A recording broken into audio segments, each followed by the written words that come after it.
तुम किसे इंटेलिजेंट कहते हो? उसे जिसे सरकारी विचार मुंह जुबानी रटे हों, या जिसे उस रामायण के श्लोक कंठस्थ हों जिसका रचयिता रावण है? नहीं टाइगर, बाहरी विचारों को खुद पर असर मत करने दो। तुम्हारे पास अपने हाथ पांव हैं, अपनी आंखें हैं और अपना खुद का दिमाग है। फिल्मों को तय मत करने दो कि तुम क्या पहनोगे, गीतों को तय मत करने दो कि आज तुम्हारा मूड कैसा होगा। धार्मिक नेताओं से मत पूछो कि तुम पापी हो या भक्त।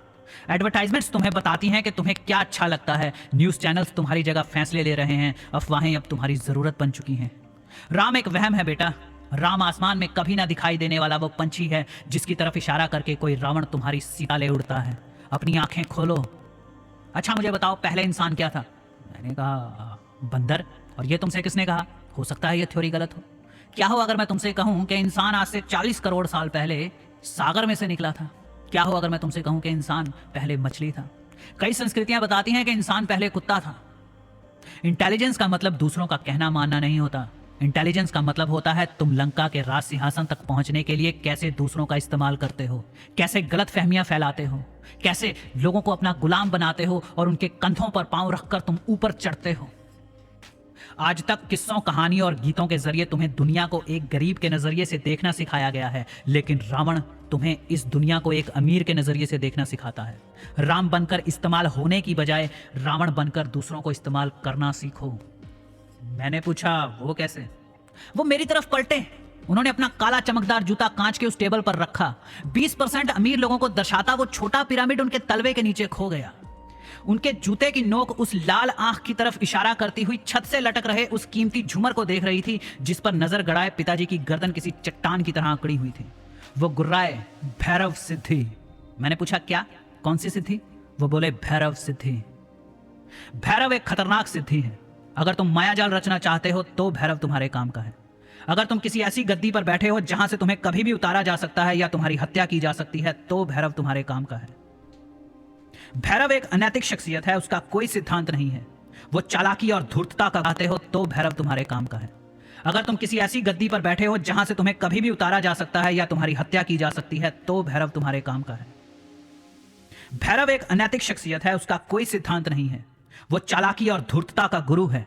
धोखा और कपट उसके दो भाई हैं। निर्दयता उसकी प्रेमिका है। ईर्ष्या उसकी दत्तक पुत्री है। लालच और नफरत उसके बेटे हैं। स्वार्थ उसके सीने में धड़कता हुआ दिल है। पीठ में छुरा घोंपना उसका पसंदीदा खेल है।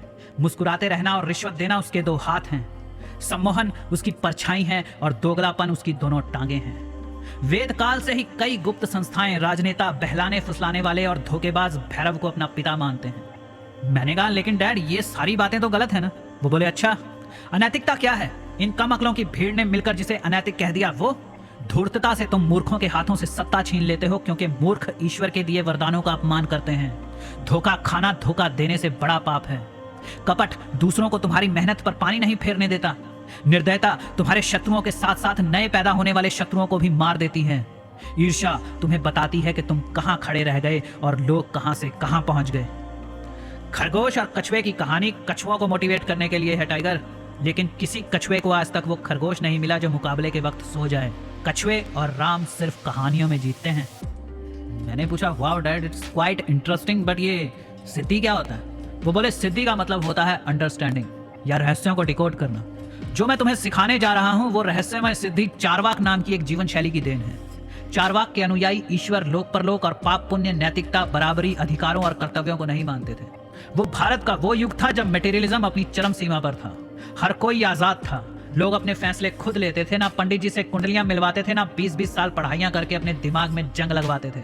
उन्हें जो करना होता था वो सिखाने वाले व्यक्ति को अपना गुरु बना लेते थे। फिर चाहे वो चोर बने, चाहे वैश्या, चाहे योद्धा, चाहे डॉक्टर, कोई चाहे तो संत बन सकता था या कुम्हार। पहले लोग आजकल की तरह पूछते नहीं फिरते थे कि क्या करना है, क्या करना है। सब खुश थे, लेकिन जो ऐसे ज्ञान के साथ हमेशा होता है वो तब भी हुआ। इन महान रहस्यों को चंद अमीरों ने अपने कब्जे में ले लिया और दुनिया को रटने के लिए धार्मिक ग्रंथ दे दिए। राजनीति के उन गूढ़ रहस्यों को श्लोकों में कोडेड करके लिख दिया गया जिसे कुछ चंद माहिर लोग ही पढ़ सकते थे। उन चारवाक के अनुयायियों में से एक हमारी पीढ़ी है टाइगर। ये ज्ञान पीढ़ी दर पीढ़ी हम अपने बच्चों को देते हैं। तुम्हारा पहला सबक कल होने वाली हमारी मुलाकात से शुरू हो जाएगा। मैंने कहा कल क्यों डैड, आज क्यों नहीं? वो बोले आज मुझे तुम्हें यह समझा लेने दो कि मैं तुम्हें इस 5 स्टार होटल में क्यों लेकर आया हूँ। आलीशान होटल्स दरअसल राजमहलों की नकल होती है। ये ऊपर बैठे रावणों की जगह जगह फैली ब्रांचेस जैसे होते हैं। इस सोफे को देखो टाइगर, तुम्हें क्या लगता है ये सोफा शहर की किसी साधारण फर्नीचर की दुकान से खरीदा गया है? ये शानदार टेबल, इसका डिजाइन दुनिया भर के सबसे बेहतरीन इंटीरियर डिजाइनर्स ने डिजाइन किया है। गरीबों के लिए सब सोफे एक जैसे होते हैं, लेकिन जो महंगे सोफों पर बैठते हैं वो बैठते ही उस डिजाइनर के उस स्पेशल इफेक्ट को पकड़ लेते हैं जो उसने किसी खास होटल के खास बार लॉन्च के लिए डिजाइन किया है। ये सामने दीवार देखो, इनमें टेढ़ी बिछी हुई शराब की बोतलें देखो। ये शराब को रखने का इटालियन तरीका है। वो 20 फुट की ऊंचाई से गिरते पानी के छोटे से नकली झरने को देखो। ये जो बैकग्राउंड म्यूजिक चल रहा है, होटल के मालिक ने इस म्यूजिक के कंपोजर को इसकी बड़ी अच्छी कीमत चुकाई होगी।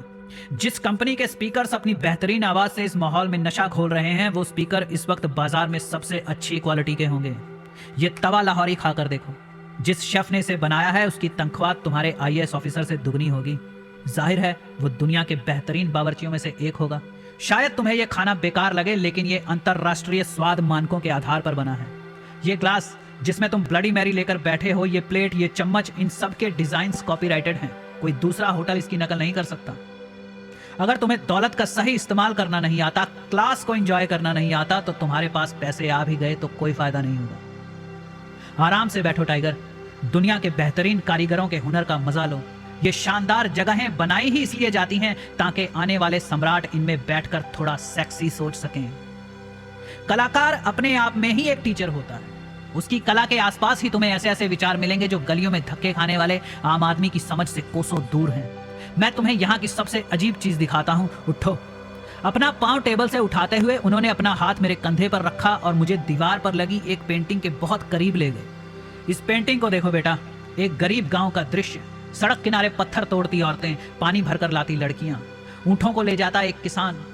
ये सड़क कहां से शुरू होती है और कहां खत्म हो रही है कुछ पता नहीं चल रहा। इससे यह साबित होता है कि यह दृश्य 2 शहरों के बीच बसे एक गांव का है। जानते हो, इस साधारण सी पेंटिंग की कीमत 3 लाख से लेकर 1 करोड़ के बीच होगी। मैं हैरान हुआ और उस पेंटिंग में इतना महंगा क्या है ये ढूंढने लगा। यह कीमत उस फर्क को दिखाती है जो प्रजा और सम्राट में होता है। यह पेंटिंग नहीं है, यह खिड़की है। तुम राजमहल से बाहर झांक रहे हो। इससे तुम्हें रावण, सम्राट रावण की तरह सोचने में मदद मिलेगी। तुम तैयार हो ना टाइगर? मैंने ना हाँ में जवाब दिया ना में, पर मैं सोच रहा था कि आम लोगों को लगता है कि फौजी पागल होते हैं, लेकिन असल में वो अपने उन फौजी भाइयों को छोड़कर जो प्रैक्टिकल लाइफ जीते हैं, उन आम लोगों में आकर रहना शुरू कर देते हैं जो सपनों, उम्मीदों और ख्यालों की दुनिया में जीते हैं, जिनके लिए लोकतंत्र का मतलब होता है हम आराम करेंगे और नेताजी देश को तरक्की के रास्ते पर ले जाएंगे। हमने वोट दे दिया, हमारा काम खत्म। लेकिन एक फौजी रोज मौत से गुत्थम गुत्था होता है। उसके पास एक रणनीति बनाने वाला दिमाग होता है जिसके दम पर वो 125 लोगों की टीम के साथ पूरी दुश्मन की बटालियन को धूल चटा देता है।